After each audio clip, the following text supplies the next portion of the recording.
So we gave up everything to fight COVID. We gave up our economy, our culture, our health. We literally stopped educating our own children. We did all of this in order to lower COVID deaths. And yet COVID deaths went up anyway, and they went up dramatically. So the obvious question is, how is this working? On the basis of the most simple numbers, it's not. In fact, it looks like the greatest public policy failure of all time. How does Joe Biden explain that? What does Tony Fauci say about it, or Rochelle Walensky? Well, nothing. Not a word. No one in charge has even acknowledged the magnitude of the failure. They haven't had to acknowledge it because they've created a scapegoat to take the blame for it. The scapegoat is called the unvaccinated, a phrase that everyone understands is essentially political. It means working class whites who probably voted for Trump. This is all their fault. Everything bad, they did. Over the weekend, various White House officials blamed this group not simply for COVID, but for virtually everything that has gone wrong since Joe Biden has become president. And there's a lot. The collapse of the U.S. dollar, supply chain implosions, empty shelves in stores, labor shortages, even rising gas prices. Watch the White House press secretary suggest that the unvaccinated are somehow responsible for inflation. I would note, though, that the way most Americans understand and feel and experience inflation is by cost increases, right? And they experience that as it relates, and we see what the largest impacts on cost increases are across the country, whether it's gas prices or, in some cases, food prices or a variety of issues. We know what the root causes of those are, right? Global supply chain issues. The best thing we can do as a government is to get the pandemic under control. And we can't get the pandemic under control until you get the shot, despite the fact that more than 80% of the entire adult population has already gotten the shot. So we printed too much money because you haven't been vaccinated. That's why the dollar's not worth as much. You wonder how long it'll be before they blame the unvaccinated for climate change. Can't be long now. So Joe Biden's campaign to lower COVID deaths has been unequivocally a failure. The numbers show that very clearly. But his campaign to demonize a group of powerless Americans, to transform them into kulaks, objects of state-sponsored hate in their own country, that has worked amazingly well. These people are now so despised, it is considered acceptable for politicians to try and kill them. In Buffalo, a state assemblyman called Pat Burke is pushing insurance companies to deny coverage to people who refuse the injection. Disobey Joe Biden? Have fun dying of some preventable disease, kulak. You deserve it. This is not just an American phenomenon, by the way, and that tells you the most. Governments around the world have decided to transfer their failures onto the tiny percentage of their populations who, for whatever reason, don't want the injection.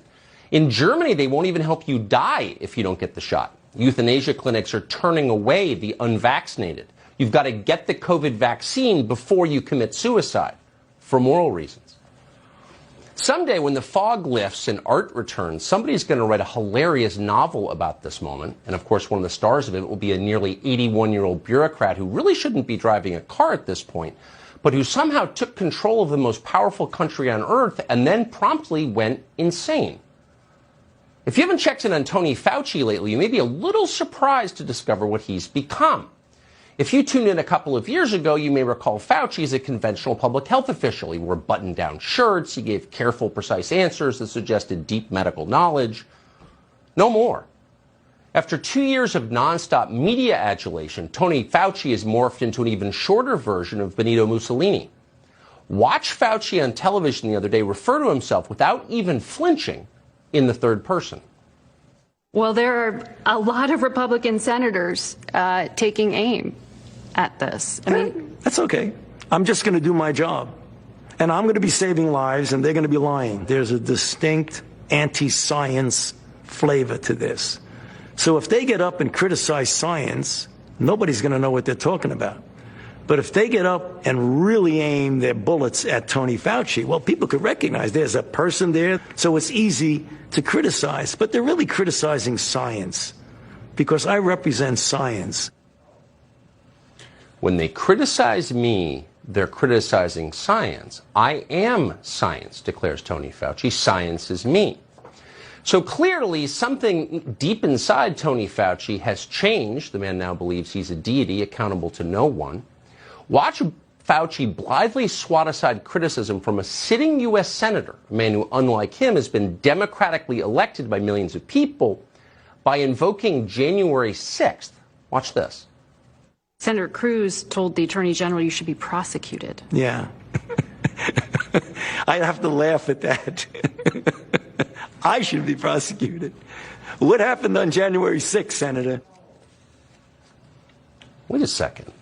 This is the man in charge of our COVID response. What does January 6th have to do with COVID, you ask? Well, simple. Anyone who questions Tony Fauci is, by definition, a dangerous insurrectionist. And Fauci's not the only one who believes that. A few weeks ago, departing NIH head Francis Collins suggested that any American who doubts government COVID policy is a criminal. Collins announced that he'd like to, quote, identify those who are purposefully spreading false information online about COVID and bring them to justice. Public health officials didn't used to talk like this. They once concerned themselves with public health. This is how they talk now. And it all might be easier to take if they were doing their core jobs effectively. If, for example, COVID deaths under Joe Biden had dropped. But again, and you can't say it loudly or often enough, deaths have not dropped. COVID deaths have risen. So you've got to wonder how long the population is going to put up with this. Unelected lunatics haranguing the rest of us as they fail at their core job. Well, the White House must be wondering very much the same thing, because all of a sudden we have a brand new COVID variant to be terrified of. This new variant was discovered by the chair of the South African Medical Association, a woman called Angelique Coetzee. Here's how she describes the threat. Looking at the mildness of the symptoms that we are seeing, currently there's no reason for panicking, as we don't see severely ill patients. There's no reason to panic. It's very mild, she tells us. Very mild. We don't see very ill patients. Now, normally that would be good news for everyone, but in this country, it is cause for even deeper and more profound alarm. In the state of New York, the unelected governor has just banned all elective surgeries at hospitals because of this new variant. Now, keep in mind, there are precisely 0 confirmed cases of this variant in the state of New York. But that doesn't mean you shouldn't be afraid. Oh, you should definitely be afraid. Thanks to this mild yet terrifying new variant, Joe Biden told us today, you must get your 3rd vaccine. You have to get your vaccine. You have to get the shot. You have to get the booster. The sooner or later, we're going to see cases of this new variant here in the United States.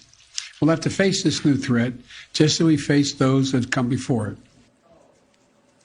Message? Don't listen to the doctors. It's mild. It's not a problem. But that doesn't mean you can even think about relaxing. There is plenty of fear ahead, and you're going to need to listen very, very carefully to Anthony Fauci. Did you see there in that Tucker clip where Dr. Fauci says, I am the science, I am the science? What a little lab rat that guy is. What a rat. What kind of a person says something like that? Do you remember the clip out of Star Wars where the Emperor says, I am the Senate? Man, it's the exact same thing. It's the exact same thing. What is wrong with these little Napoleonic short men? And Tony Fauci's like 4 feet tall. What is wrong with these teeny little tyrants? This guy is Napoleon reincarnate. And we really do have to kick this guy out of that job. Like it's evil. He needs to be investigated. This is clearly the worst and most entrenched bureaucrat rat in the country. And they can't let go. The thing is that the fraud is so obvious and the corruption is so obvious. They can't let go of power because they're terrified about what will happen to them when they don't have power. Well, they'll find out soon enough.